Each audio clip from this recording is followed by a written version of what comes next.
I'm Robert, 30 years old, and I've been married to Pamela, 28F, for 5 years. We met during our sophomore year of college at a mutual friend's party. Pamela was studying marketing, and I was knee-deep in computer science. We hit it off immediately, bonding over our shared love for old sci-fi movies and terrible puns. Pamela was always the life of the party, outgoing and charismatic, while I was more of an introvert. But somehow, we balanced each other out perfectly. She pushed me out of my comfort zone, and I helped ground her when she got too caught up in the moment. We dated throughout college and got married a year after graduation. We both landed jobs in the tech industry in our city. I worked my way up to become a senior software developer at a large corporation, while Pamela excelled in digital marketing for a startup. We were doing well financially, especially after I got a significant promotion last year. We had been diligently saving for a down payment on a house, our dream home with a big backyard for the 2 golden retrievers we planned to adopt. Pamela and I had always been open about our finances.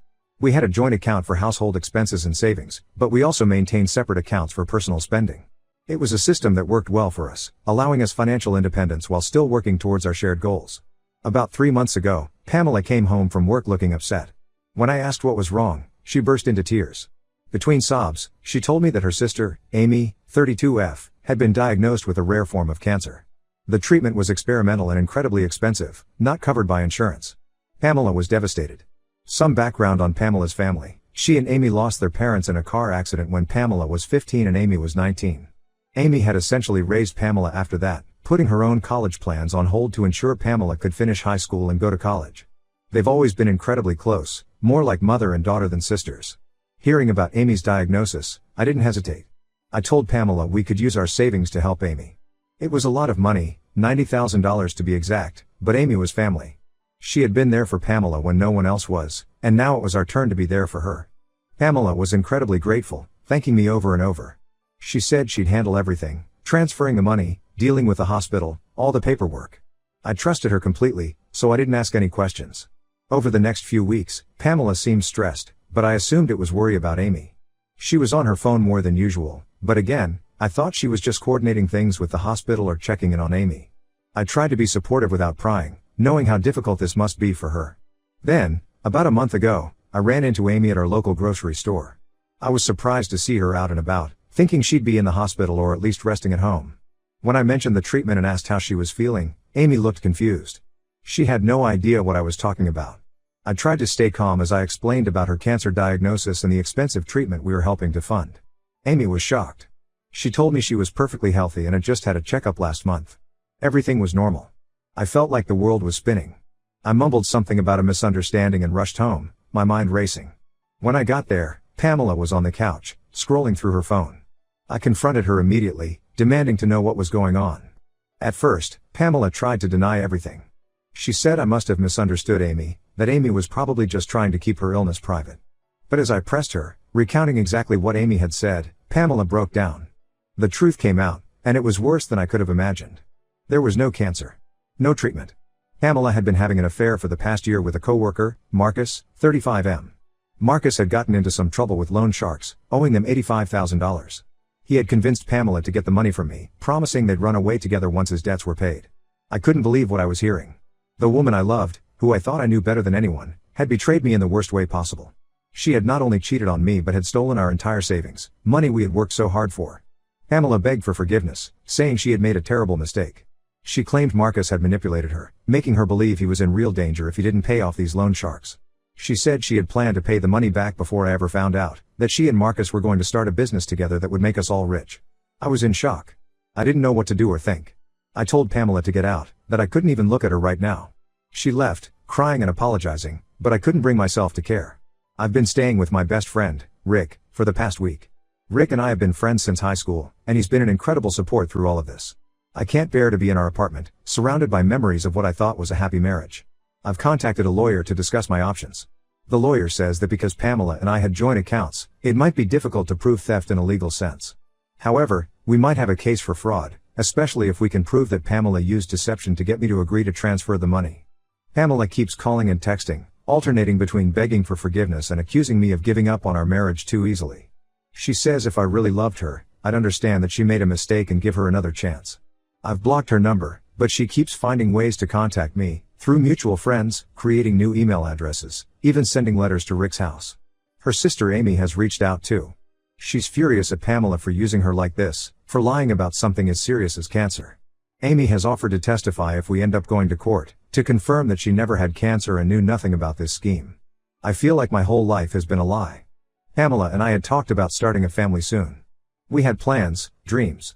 Now, I don't know what's real anymore. Was any of it genuine? How long would this deception have continued if I hadn't run into Amy that day?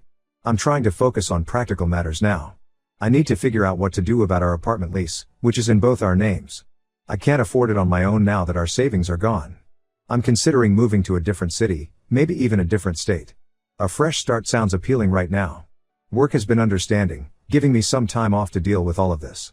But I know I'll have to go back soon, to face all the pitying looks and whispered conversations. News of our separation has already spread through our social circle, and I'm dreading the inevitable questions and unsolicited advice. I'm also worried about the long-term impact of this. My credit score will likely take a hit. Our dreams of buying a house anytime soon are gone. I'm back to square one financially, at 30 years old. But mostly, I'm struggling with trust. How do I ever trust anyone again after this? Pamela was my best friend, my partner, the person I trusted most in the world. If she could do this to me, how can I ever let my guard down with anyone else? I know I need to start thinking about next steps. Divorce seems inevitable at this point, but the thought of going through that process is overwhelming. I'm not even sure I can afford a good lawyer now.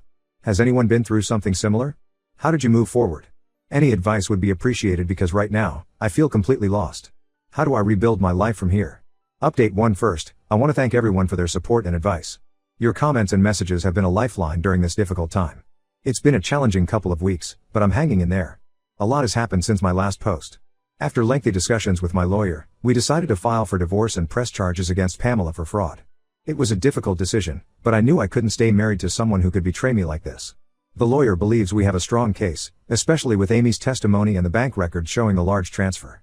The day after I filed, Pamela showed up at Rick's place. She was a mess, crying and begging me to reconsider. She swore she had made a terrible mistake, that Marcus had manipulated her, and that she still loved me. She said she had broken things off with Marcus completely and was willing to do anything to save our marriage. I almost wavered, seeing her so broken. Part of me wanted to believe her, to think that maybe we could work through this somehow. But Rick reminded me of everything she had done, how she had lied repeatedly and stolen our future. I stood my ground and told her to leave, that any further communication should go through our lawyers. Then, something unexpected happened. Marcus reached out to me. He said he wanted to meet and explain everything. Against my better judgment, and Rick's advice, I agreed. I thought maybe getting the full story would help me move on. We met at a coffee shop near Rick's place. Marcus looked terrible, like he hadn't slept in days. He confessed that he had lied to Pamela about the loan sharks. There were no debts. He had convinced her to get the money from me so they could run away together. He had promised her a luxurious life, telling her he'd invest the money and double it in no time. But Marcus had a gambling addiction. As soon as he got the money, he blew it all at an underground casino. When Pamela found out, she was devastated. She realized she had thrown away our marriage for nothing. I was stunned. Part of me felt a sick satisfaction knowing that Pamela had been played too, but mostly I just felt tired. Tired of the lies, the betrayal, all of it. Marcus said he wanted to make things right. He offered to sign a confession, admitting to his part in the fraud. My lawyer says this could help in getting some of the money back and in the divorce proceedings. We're currently working on getting his confession formally documented. I don't know how to feel about all this. On one hand, I'm glad to have the truth. On the other, it doesn't change the fact that Pamela chose to betray me, to steal from me. Even if Marcus manipulated her, she made the decision to go along with it. She lied to me for weeks about Amy's non-existent cancer. She watched me worry and stress about her sister while knowing it was all a lie. Amy has been incredibly supportive through all this. She's furious with Pamela and has cut off all contact with her. She's been checking in on me regularly, making sure I'm eating and taking care of myself.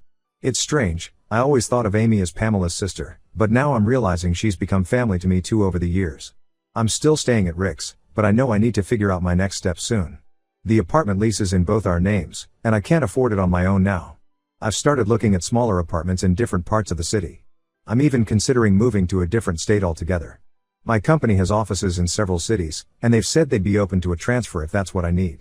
Pamela continues to try to contact me, alternating between begging for forgiveness and angry accusations. She blames me for not forgiving her, saying if I really loved her, I'd understand.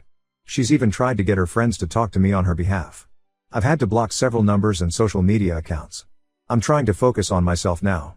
I've started therapy, thanks to those who suggested it, and I'm slowly getting back into my old hobbies. I've picked up my guitar again, something I used to love but had let fall by the wayside in recent years. It's been a good outlet for all the emotions I'm dealing with. Work has been a mixed bag. My boss and immediate team have been understanding, but I can tell some of my coworkers are uncomfortable around me now. The pitying looks and awkward silences are hard to deal with. I'm throwing myself into my projects, using work as a distraction from everything else. Financially, it's been tough. I've had to dip into what little savings I had left to cover lawyer fees and living expenses. I'm looking at picking up some freelance work on the side to help make ends meet. It's not ideal, but it's necessary right now. I'm also dealing with the fallout in our social circle.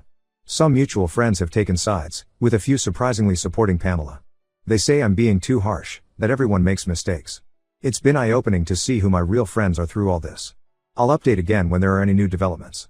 Thank you all again for your support. It means more than you know. Update 2. I can't believe it's only been a month since my last update. So much has happened, I don't even know where to begin. First, the legal stuff. Thanks to Marcus's confession, we were able to recover about $30,000 of the stolen money. It's not much, but it's something. The confession also strengthened our case against Pamela. The divorce proceedings are moving forward, and my lawyer seems confident that things will go in my favor. I've moved out of Rick's place and into a small studio apartment. It's not much, but it's mine, and it's a step towards rebuilding my life. I've been slowly buying furniture and making it feel like home. It's strange living alone after so many years of sharing a space with Pamela, but I'm adjusting. Work has been a refuge. I've thrown myself into my projects, even taking on extra responsibilities. My boss has noticed and hinted at a possible promotion in the near future. It's nice to have something positive to focus on. Now, for the twist I never saw coming. Remember how I mentioned Amy had been really supportive? Well, it turns out her support wasn't entirely selfless. Last week, she confessed that she's had feelings for me for years. I was shocked. Amy had always been like a sister to me. She said she never acted on her feelings out of respect for Pamela and me, but now that Pamela had betrayed us both, she couldn't keep it in anymore.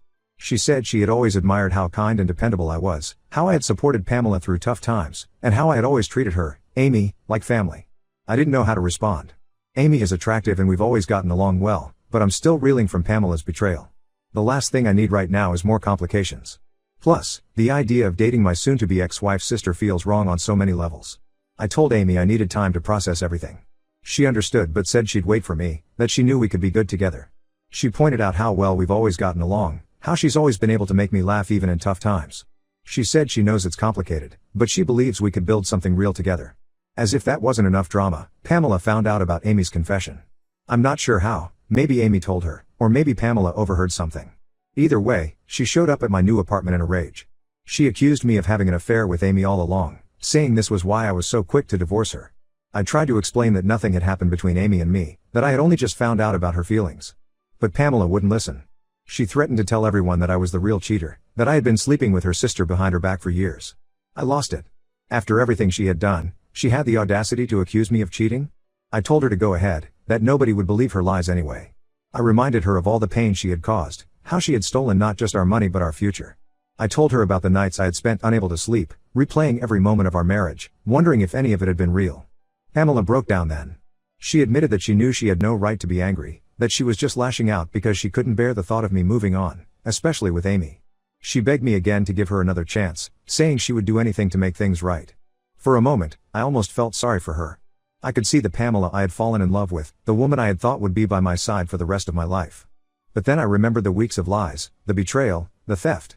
I told her firmly that we were over, that she needed to accept it and move on. After Pamela left, I sat down and really thought about everything. I realized I'm not ready for any kind of relationship right now, not with Amy or anyone else. I need time to heal, to figure out who I'm outside of my marriage. I need to learn to trust again, and that's not going to happen overnight. I called Amy and explained this to her. I told her I valued her friendship and support, but that I couldn't offer her anything more right now. She was disappointed but said she understood. She promised to give me space but said she'd be there if I ever changed my mind. So here I am, still piecing my life back together. The divorce should be finalized in a few months. I'm focusing on my job and have even started taking a coding class to upgrade my skills. I'm trying to rebuild my savings, setting small financial goals for myself. I've also started volunteering at a local animal shelter on weekends. It's been therapeutic, spending time with dogs and cats who just want love and attention. It's helped me remember that there's still good in the world, even when things seem dark. I've been thinking a lot about trust and forgiveness. I'm not sure I'll ever be able to fully trust Pamela again, but I'm working on not letting her actions poison my view of all relationships. My therapist has been helping me work through these feelings. It's not the life I imagine for myself, but I'm taking it one day at a time. Some days are harder than others, but I'm starting to see a future for myself that doesn't revolve around Pamela or our failed marriage. Thank you all for your continued support. I'll update again when there's more to share. Update 3. It's been half a year since this nightmare began, and I'm finally starting to feel like myself again. The divorce was finalized last month, and I'm officially a single man. It's a strange feeling, but also somewhat liberating. The legal battle with Pamela is over. In the end, we managed to recover about $40,000 total. It's not nearly what was stolen, but it's something. Pamela was ordered to pay restitution for the rest, but given her current financial situation, I'm not holding my breath. I've decided to let go of the anger about the money. It's not worth the emotional toll to keep fighting. Marcus faced consequences too. He was charged with fraud and is currently serving time. I hear Pamela still visits him in prison, which tells me all I need to know about her remorse. I try not to think about them too much these days. As for me, I've made some big changes. I quit my job and moved to a new city. It was scary, but also liberating. I'm now working for a startup, doing work I'm passionate about. The pay isn't as good as my old job, but the experience is invaluable. I'm learning new skills every day and feeling challenged in ways I haven't in years. The new city has been good for me. I'm far enough away from my old life that I don't have to worry about running into Pamela or dealing with gossiping acquaintances. I've made some new friends through work and a local hiking group I joined. It's nice to meet people who don't know my history, who just know me as I am now. Amy and I have maintained a friendship, but nothing more. We both agreed that pursuing a relationship would be too complicated, given our history. She started dating someone new, and I'm genuinely happy for her. We still talk occasionally, and it's nice to have that connection to my old life without all the baggage. I've started dating too, casually. It's been nice to meet new people without the pressure of a serious relationship. I'm not ready for that yet, but I'm open to the possibility in the future. I'm taking things slow, being upfront about my past and my current emotional state. It's been a good exercise in vulnerability and honesty. I've continued my volunteer work with animal shelters. In fact, I recently adopted a dog, a scruffy mutt named Max, who's become my constant companion. Having him around has helped me feel less lonely and given me a sense of purpose outside of work. Financially, I'm slowly but surely rebuilding my savings. I'm living more modestly than I used to, but I find I don't miss the material things as much as I thought I would. I'm more focused on experiences now, trying new things, exploring my new city, making memories. Pamela still tries to contact me occasionally, usually when she's had too much to drink. She'll send long, rambling emails about how sorry she is, how much she misses me. I've stayed firm in my decision to keep her out of my life. It's not always easy, but I know it's for the best. I hope she gets the help she needs, but that's not my responsibility anymore. Looking back, I can see how naive I was. I trusted blindly, never questioning, never suspecting. It's a hard lesson, but one I needed to learn. I'm more cautious now, but I'm trying not to let this experience make me bitter or untrusting. I'm learning to balance caution with openness, to protect myself without closing myself off completely. My therapist has been a huge help through all of this. We've worked through a lot of the anger and hurt, and now we're focusing on building a positive future. I'm learning to like myself again, to trust my own judgment. I still have bad days sometimes. Days when I miss the life I thought I had, when I'm angry about the years I feel were wasted. But those days are getting fewer and farther between. More often, I'm excited about the future and the possibilities it holds. To anyone going through something similar, hang in there. It gets better. Focus on yourself, surround yourself with good people, and don't be afraid to ask for help when you need it. You're stronger than you think. Thank you all for being there through this journey. Your support and advice have been invaluable. I'm closing this chapter of my life now, looking forward to whatever comes next. Here's to new beginnings and second chances.